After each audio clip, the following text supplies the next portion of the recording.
Yirik kulağındayız mı aga? Allah. Sen gösterdiğin kulağında. Ha? Ben gazlık yok da. Ha, gazlık yok he. Usta gazlık yok. Değil. Assalamu alaikum hurmatli yurtdoshlar. Boshdan kunlaringiz xayrli va barakali bo'lsin. Bizlar xudo xolasa og'am yana keldik. Hurmatli ish yaxshimi og'a? Necha ishdan boshlab qo'ydingiz? Biz tanishtirib o'ting. Yine azı bir de natijli hizmetimiz. Bağını korkutacağımız yüksek ordondan. Hozir endi bu xonadonimizni polisi, Ava. matematik yipsakordon sharat figura İşte figura dese figura iş yaparız. Hiç kalasala. Xizmatdan ham qilasiz. Ava. Shpakolka. Kuda kalasa.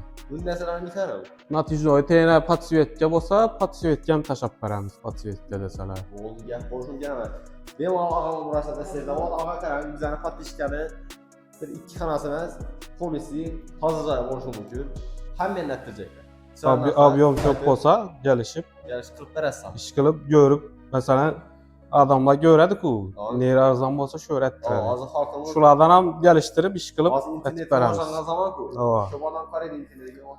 Qaransı. Ava. Endi bundan ham arzonroq bo'lsa, qanaqadir deb o'tirganlar İş kılıp geliştirip yurttaşlar için hizmetimiz. arzonroq qilib berasizlar. Arzarak kılıp veremiz ama. Size burganlar ko'rishi kerakmi? Boshqalardan ketaveradi. İndi şu karazım boylap. Ha, Xudo xolasa. Qanqa qiva farqi yo'q. Fark yok. Bo'ldi. Ekranda nomerlarni qo'yib o'tamiz. Hozir shu xizmatlaringizda muttasil kvadrat metr. Peçetlerimiz 60 bin soma, 80 bin somadan bu materialına karab. Addileri 45 bin soma. Bo'ldi. Endi bu ish bilan qachondan boshlab shug'ullanursiz, aha? Şu bizimiz ata babamız usta baba, bizler hem şu usta şirket hayatımız. Bunlar ulanış yapmayın izoh deydi. Xudo xolasa gördüm, ishlaringizga gap yo'q. Bonaxonani bitiribsizlar, boshqa banda 3 xonani bitiribsizlar. Bemalol xudo xolasa inshaalloh ko'rib tursa bir daxanamizni ko'rsatlar dedi. Bolalar qaysi bola ish ko'rib gaplashsa gap yo'q. Yolg'onlardan boshida katta qavmlar bo'lgan. Videomizni like bosib qo'yish yordam chiqmasin.